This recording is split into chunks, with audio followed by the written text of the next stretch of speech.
Agnès Buzyn, née le 1er novembre 1962 à Paris, en France, est une figure marquante dans les domaines de la médecine et de la politique au mérite admirable. Mais le plus grand chagrin de sa vie fut peut-être la mort de son père, Élie Buzyn, le 23 mai 2022, à l'âge de 93 ans. Élie, un juif polonais qui a survécu à Auschwitz et à Buchenwald pendant la Seconde Guerre mondiale, était non seulement une figure paternelle, mais aussi une source de profond soutien émotionnel pour Agnès. C'était un chirurgien orthopédiste parisien qui a surmonté les horreurs de l'Holocauste pour construire une nouvelle vie en France. Agnès a confié dans une interview au Monde, en 2023, qu'à la mort de son père, elle avait eu l'impression de perdre une partie de son âme. Cette douleur ne vient pas seulement de son départ, mais aussi du sentiment de regret de ne pas avoir pu être davantage à ses côtés dans ces dernières années, alors qu'elle était occupée par son rôle de ministre de la Santé et les inspirations internationales qui ont suivi. Élie lui a inculqué une forte volonté et un profond sens des responsabilités sociales, valeurs qu'elle a portées avec elle tout au long de sa vie.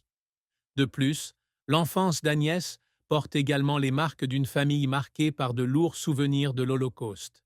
Sa mère, Etty Wrobel, psychologue et psychanalyste de renom, fut une enfant cachée pendant la Seconde Guerre mondiale à Miribel, près de Lyon, et les récits de survie de ses parents laissèrent en Agnès un triste écho de son histoire familiale. Le mélange d'un héritage de produits douloureux et de la pression de réussir dans un monde moderne lui a parfois donné l'impression d'être dans un état d'euphorie.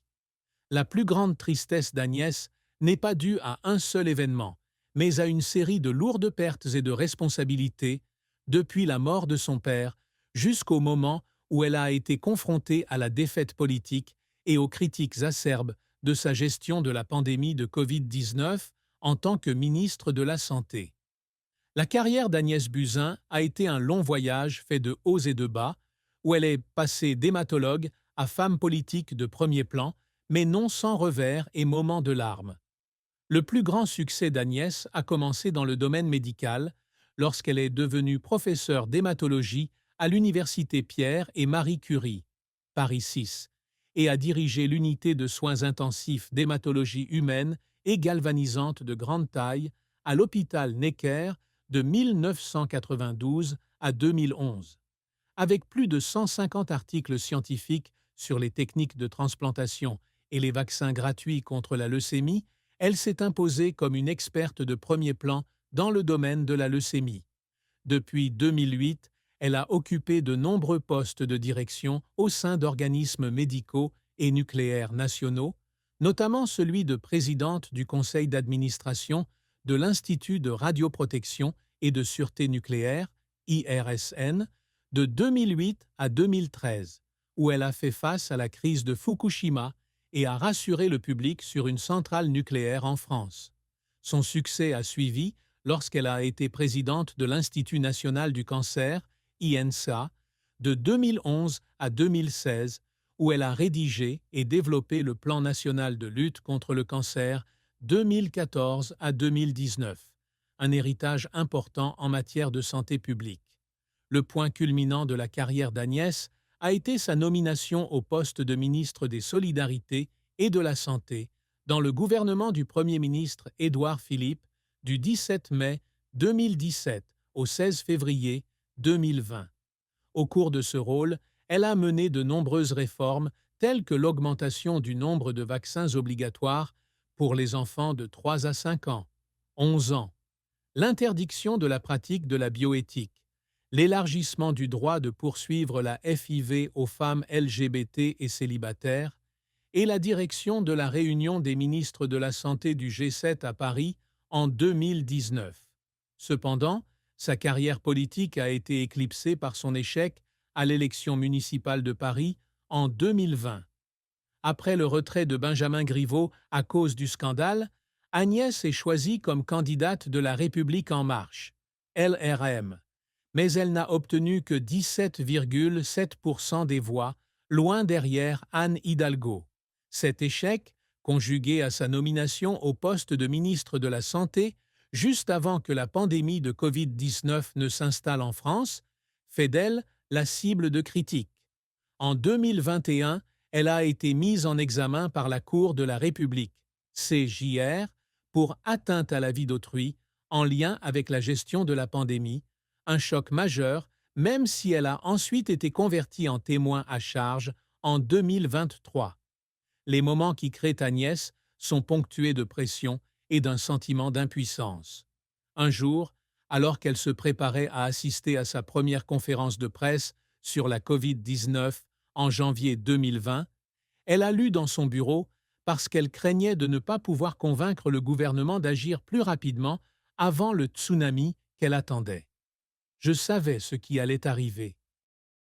Mais j'avais l'impression de crier en silence, a-t-elle écrit dans le journal en janvier 2020, publié en 2023. Une autre fois, lorsqu'elle quittait le ministère de la Santé pour se présenter à la mairie de Paris, elle pleurait dans sa voiture à cause du sentiment de résilience entre la responsabilité scientifique et la pression politique. La performance d'Agnès, qui a passé des mois à écrire un livre, à faire face à des enquêtes, puis à rejoindre l'Organisation mondiale de la santé, OMS, en tant que directrice exécutive de l'Académie de l'OMS à partir de 2021, l'a aidée à surmonter toutes les difficultés pour continuer à se consacrer à la santé mondiale.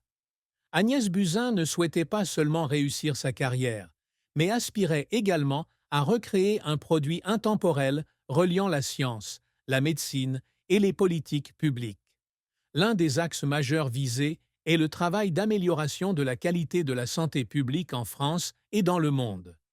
Avec le plan de lutte contre le cancer 2014 à 2019 de l'INSA, elle a posé les bases de l'amélioration de la survie au cancer, un élément qu'elle a fièrement mentionné dans ses conférences à l'OMS. En tant que ministre de la Santé, elle s'est battue pour élargir l'accès aux soins de santé, comme la loi de bioéthique de 2019, l'une des premières grandes réformes sociales sous la présidence d'Emmanuel Macron. Je veux qu'on se souvienne de moi comme de quelqu'un qui a donné de l'espoir à ceux qui sont restés derrière, a-t-elle déclaré un jour dans une interview à France Info. Par ailleurs, Agnès s'efforce d'être un pont entre la science et la politique, un objectif qu'elle a poursuivi depuis son passage comme chercheuse à l'INSERM jusqu'à son passage à l'OMS. Son rôle à l'OMS, d'envoyé spécial pour les relations multilatérales, 2021, à directrice exécutive de l'Académie de l'OMS, témoigne de cet effort, car elle contribue à former des experts en santé mondiale et à améliorer les réponses aux futures pandémies. Elle souhaitait que ses enfants, Lucas Veil, Raphaël Veil et Alexandre Lévy, soient fiers de leur mère, non seulement pour sa réussite, mais aussi pour son dévouement à l'humanité. Malgré de nombreuses distinctions telles que Chevalier de la Légion d'honneur, 2021, et Chevalier de l'Ordre national du mérite, Agnès continue de se remettre en question, de l'écriture de livres pour protéger sa réputation après la Covid-19 à sa contribution aux politiques de santé mondiale, avec le désir de laisser une marque profonde dans l'histoire. L'amour et le mariage ont été une part importante de la vie d'Agnès Buzyn, où elle a connu de grandes joies, mais aussi de profondes tristesses. Agnès se retrouve d'abord avec Pierre-François Veil, le fils de l'homme politique et éminente survivante de la Shoah, Simone Veil. Ils se sont rencontrés dans les années 1980, alors qu'Agnès débutait sa carrière médicale, et leur amour a rapidement donné naissance à deux fils, Raphaël, né en 1987, et Lucas, né en 1990. Cependant, le mariage a pris fin au début des années 1990, après une décennie de mariage. Bien qu'elle n'en ait pas publiquement indiqué la raison, Agnès a laissé entendre dans le magazine de janvier 2020 que la pression de leur carrière et leurs différences d'objectifs de vie les avaient séparés. La rupture fut un coup dur, car elle se retrouva mère célibataire pendant la période où elle construisait sa carrière chez Necker. En 1997, Agnès retrouve l'amour avec Yves Lévy, professeur d'immunologie et plus tard directeur de l'Institut national de la santé et de la recherche médicale, INSERM. Ils ont un fils, Alexandre, né en 1998, et ont construit un mariage durable qui a duré plus de 25 ans jusqu'en 2025. Cependant, cette relation n'a pas été sans défi. Lorsqu'Agnès devient ministre de la Santé en 2017, Yves reste PDG de l'INSERM, ce qui entraîne un conflit d'intérêts militaires utile.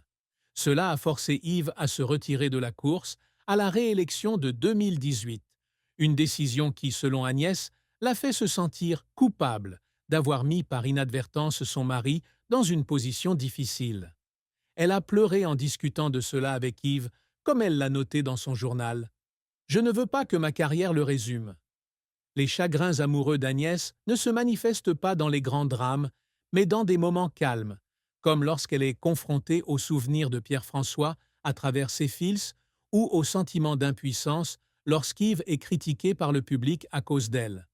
Cependant, son mariage avec Yves lui a apporté stabilité et soutien, l'aidant à surmonter les tempêtes dans sa carrière et sa vie personnelle. Au cours d'une carrière de plus de 40 ans dans la médecine, la recherche et la politique, elle a amassé une fortune considérable. En se basant sur ses revenus de professeur, ses postes de direction à l'INK, à l'IRSN et en tant que ministre de la Santé, environ 10 000 € par mois, ainsi que sur son travail à l'OMS, sa fortune est estimée à environ 1 million d'euros,